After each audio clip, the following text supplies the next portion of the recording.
අද මම කියලා දෙන්නේ කොහොමද ගෙදරදිම තෝසේ හදාගන්නේ කියලා.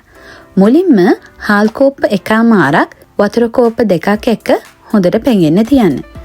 ඊට පස්සේ උළුඳු කෝප්පෙකුත් තව වතුර කෝප්ප එකමාරක් එකතු කරලා පෙඟෙන්න තියන්න. දැන් මේ පෙඟෙන්න තියප එක පැය 24කට කිට්ටු වෙන ප්‍රමාණයකට අපි තියන්න යන්නේ. ඒ කියන්නේ හෙට රැට තෝසේ හදනවා නම් අද රෑ පෙඟෙන්න දාන්න. ඊට පස්සේ ඊළඟ දවසේ උදේ මේ විදියට වතුර ටික පෙරලා අපි මේ ටික ග්‍රයින්ඩ් කරගන්නයි යන්නේ. දැන් මේ විදියට හාල් ටික එකතු කරගන්න. ඊට පස්සේ අවශ්‍ය ප්‍රමාණයට වතුර එකතු කරලා මේ ටික මික්ස් කරගන්න.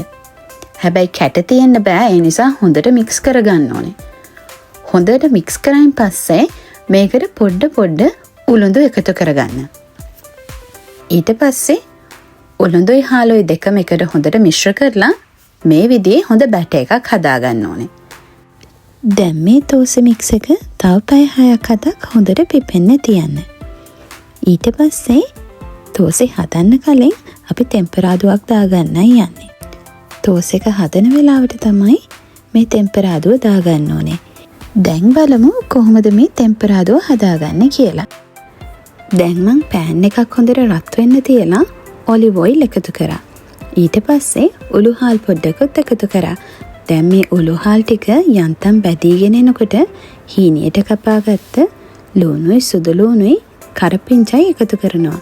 දැන් මේ ඔක්කොම හොඳට තෙලෙන් බැදෙන්න දීලා අන්තිමට කෑලි මිරිස් ටිකක් එකතු කරගන්න. ඊළඟ ස්ටෙප් එක තමයි දැන් මේ අපි බැදගත්ත උළු හාල් ලුණු කරපිංච සුදු ලුණු මිශ්‍රණය අපි තෝසේ බැටයකට එකතු කරනවා. මෙන්න මේ විදිහට පොඩ එකතු කරලා හොඳට මික්ස් කරගන්න.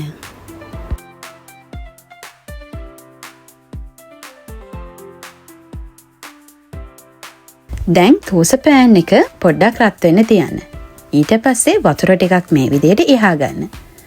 දැන් බැට එක මේ විදිහට හොඳට අතුර ගන්න. දැන් නම් මං හදන්න යන්නේ එග් තෝස් එකක්. තෝසේ බැට එක හොඳට මෙහෙම තටිය අතුරගෙන පොඩ්ඩක් සෙට් වෙන්න දෙන්න. ඊට පස්සේ තමයි අපි මේකට බිත්තරේ එකතු කරන්නේ. දැන් මං මේකටම බිත්තරේ කඩලා දානවා. ඊට පස්සේ හැන්දෙන් පොඩ්ඩක් බිත්තරේ එහෙට මෙහෙට ස්ප්‍රෙඩ් කරනවා. දැන් මේකටම ලුණුයි ගම්මිරිසුයි එකතු කරගන්නත් පුළුවන්. ඊට පස්සේ තෝස් එක මෙහෙම නමා ගන්නවා. මෙහෙම නවලා තෝස් එක පොඩ්ඩක් කුක් වෙන්න තියෙනවා. මොකද ඇතුලේ තියෙන බිත්තරේ කුක් වෙන්න ඕනේනේ. ඊළඟට තව විනාඩියකට වගේ පස්සේ මේක මම අනිත් පැත්ත හරවනවා. දැන් තෝස් එකේ එග් එක කුක් වෙලා තියෙන්නේ. දැන් අපිට මේක හිමින් සැරේ අයින් කරගන්න පුළුවන්. බලන්නකො මේ තියෙන්නේ නිකන් තෝසේ.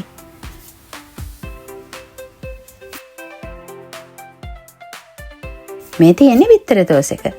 දැන් බලමු කොහොමද නිකන් තෝසේ හදාගන්නේ කියලා. ආයෙ රත් වෙච්ච පෑන් එකට මේ විදිහට බැට එක දාලා හොඳට ලස්සනට තෝස් එක හදාගන්න.